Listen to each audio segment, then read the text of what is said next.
So அதில் தான் நான் ரொம்ப கம்பல் பண்ணி ஊற்றிட்டுருக்குறேன்.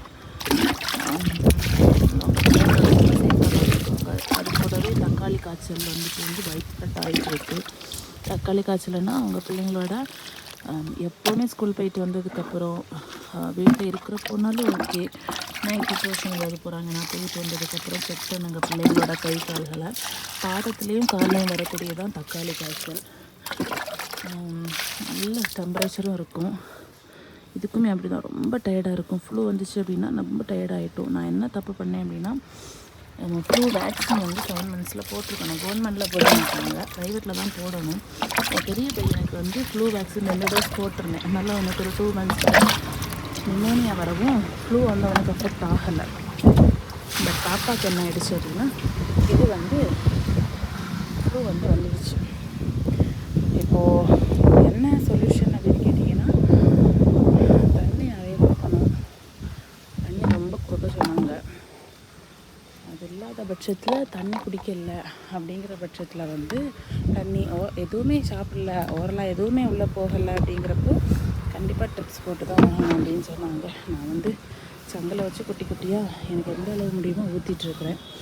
ஸோ உங்கள் பிள்ளைங்க ரொம்ப பத்திரமா ஜாக்கிரதையாக பார்த்துக்கோங்க. நம்ம நினைக்கிறது ஒன்று நடக்கிறது ஒன்றுங்கிற மாதிரி எல்லா சுச்சுவேஷன்ஸும் நமக்கு சாதகமாக அமையணும், எல்லாமே நமக்கு பர்ஃபெக்டாக இருக்கணுங்கிறதெல்லாம் இல்லை. வரும் இந்த மாதிரி அப்பன்ஸ் வரும் எல்லாருக்குமே. ஸோ சேஃபாக இருங்க அப்படிங்கிறதுக்காக தான் நான் இதை சொல்கிறேனே தவிர சிம்பதிக்காக அப்படியெல்லாம் இல்லை. என்ன மாதிரி குட்டி பிள்ளைங்கள யாராவது வச்சுருந்தீங்க, இல்லைன்னா உங்கள் அக்கா தங்கச்சி பிள்ளைங்க பசங்க யாராவது பார்க்குறீங்கன்னா உங்கள் ரிலேட்டிவில் அக்கா தங்கச்சி பிள்ளைங்க இருக்கலாம். அவங்களையும் பத்திரமா சேஃபாக பார்த்துக்கோங்க. ஏன்னா ஒரு ஆளுக்கு உடம்பு சரியில்லை அப்படின்னா அந்த வீட்டில் இருக்கக்கூடிய 9 பேர் 2 அஃபெக்ட் ஆகிடுவாங்க. ஏன்னா டென்ஷன், ப்ரெஷர், இந்த மாதிரி டிப்ரெஷன் ஆகும். என்ன பண்ணுறது ஏது பண்ணுறது. சின்ன குழந்தைங்களுக்கு முடியலன்னா யோசிச்சு பாருங்க, சொல்ல முடியுமா, சொல்ல தெரியுமா, தெரியாது இல்லையா. அதுதான் நான் சொல்ல வர்றது. அதுதான் நான் வந்து எனக்கு அது இவ்வளோதான் அப்படின்னு சொல்லிட்டு போகிறதுக்கு முடியல. நான் வந்து ஃப்ளூ வேக்சின் போடலைங்கிறதுக்கு ரீசனுமே வந்து பெருமதி நம்ம 2500 எடுத்து வைக்கணும். நெக்ஸ்ட் மந்த் அதே மாதிரி ஒரு 2500 வைக்கணும். மேபி இது கவர்மெண்ட்டில் இந்த வேக்சின்ஸ் கூட கொண்டு வந்துட்டிங்கன்னா மக்களுக்கு கொஞ்சம் ஹெல்ப்ஃபுல்லாக இருக்கும்னு நான் நினைக்கிறேன். உங்களுக்கு ஏதாவது கருத்துக்கள் இருக்குது அப்படின்னா கண்டிப்பாக வந்து யாருக்கு இதை தெரியப்படுத்தணுமோ தெரியப்படுத்துங்க. எனக்கு வேறு யாருக்கு இதை தெரியப்படுத்தணும்னு தெரியல. ஏன்னா இந்த மாதிரி தொற்று நோய்கள் வரக்கூடிய அந்த மாதிரி வேக்சின்ஸையும் நம்ம வந்து இதில் போட்டுட்டோம் அப்படின்னா சேஃபாக இருக்கலாம் இல்லையா. இந்த அளவுக்கு ஒரு பழக்கம் சின்ன பிள்ளைங்களுக்கு இந்த அளவுக்கு ஒரு இது வர்றது அவாய்ட் பண்ணலாம். ஆனால் நம்ம வந்து ஃபஸ்ட் ஒரு வாட்டி ஃப்ளூ போட்டுட்டோன்னா தென் எவ்ரி 1 year இயர்லி டோஸ் ஒன்று போடணும். நான் பையனுக்கு ஃபஸ்ட்டு போட்டிருந்தேன். அப்புறம் அவனுக்கு இப்போ 3 years 3.5 ஆகிடுச்சு. அப்போ தான் வந்து அவனுக்கு நிமோனியா வந்துச்சு.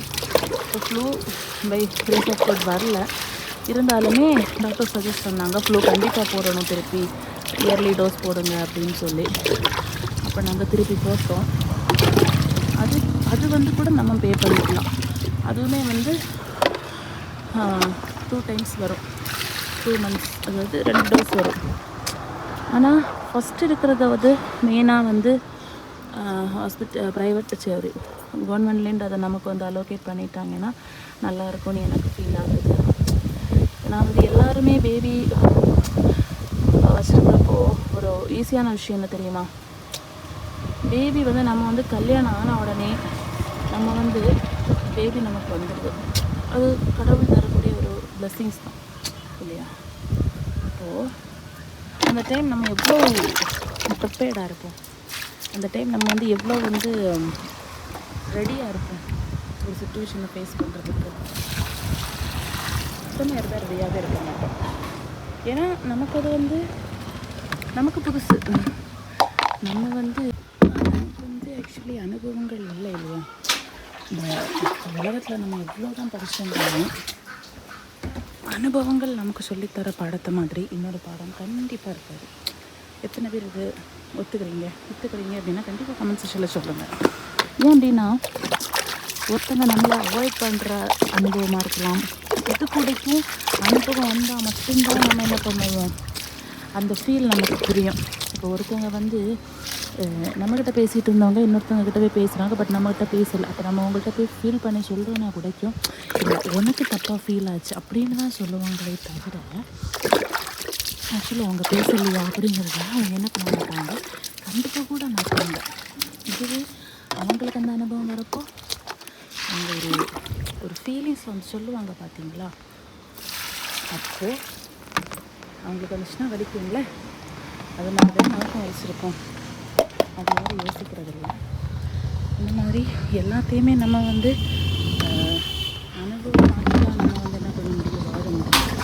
அனுபவம் வர்றதுக்கு முன்னாலே நம்ம என்ன பண்ணுவோம், ஃபினான்ஷியலி ஸ்டேபிளாக இருக்காத ஒரே காரணத்தினால நம்ம வந்து இந்த வேக்சின்ஸ் எல்லாமே வந்து நம்ம என்ன பண்ணுவோம், அவாய்ட் பண்ணுவோம். இப்போ தயவு செஞ்சு அந்த ஸ்டார்டிங்கில் இருக்கக்கூடிய வேக்சின்ஸ் கவர்மெண்டில் கொண்டு வந்தாங்க அப்படின்னா சந்தோஷம். கொண்டு வராத பட்சத்தில் கண்டிப்பாக பிள்ளைங்களுக்கு நீங்கள் போடுங்க. 6 monthsலேருந்து போடலாம். அப்போது கண்டிப்பாக போடுங்க. ஏன்னா பிள்ளைங்க சாப்பிட